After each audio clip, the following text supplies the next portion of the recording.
Чистая природа, здоровое человечество. В Сарканском районе официально состоялась международная природоохранная акция «Марш парков». Традиционное мероприятие собрало сотрудников Жонгар-Алатауского национального парка, студентов и школьников, чтобы напомнить о важности сохранения природных богатств региона.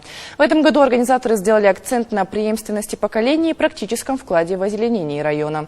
Мероприятие посетила и наша съемочная группа.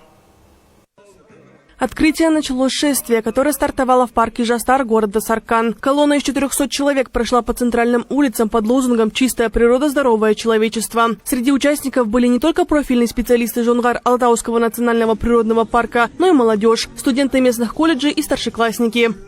Данная акция проводится у нас с момента основания нашего национального парка, то есть 2010 года. Данная акция имеет международное значение, и она призвана большое внимание дать особо охраняемым природным территориям. В рамках данной акции у нас будут проводиться экологические субботники, экологические лекции, экскурсии, круглые столы. Мы тесно сотрудничаем со школьными лесничествами, с волонтерами. Для района это мероприятие стало уже привычным, но оттого не менее значимым событием. За свое 16-летие марш парков оброс множеством сопутствующих проектов. В Сарканском, Алакольском и Аксусском районах в его рамках проходят такие кампании, как «Таза Казахстан», «Таза Лайк», экскурсии и массовые посадки деревьев.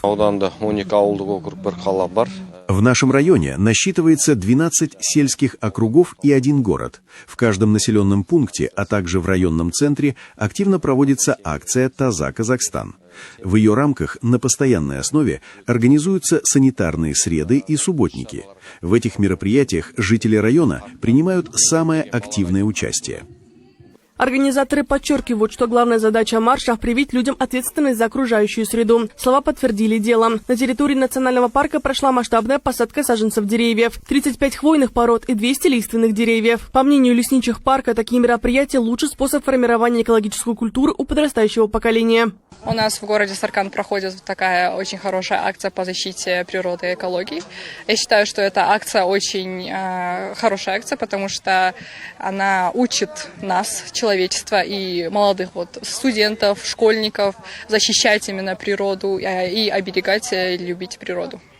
В головном офисе Жонгар-Алатауского национального парка для участников акции организовали праздничный концерт. Свои номера представили творческие коллективы района и воспитанники местного дома творчества. Отметим, что впереди у сотрудников парка и волонтеров целый сезон, наполненный экскурсиями, экологическими рейдами и творческими конкурсами, направленными на защиту уникальной природы области ЖТСУ.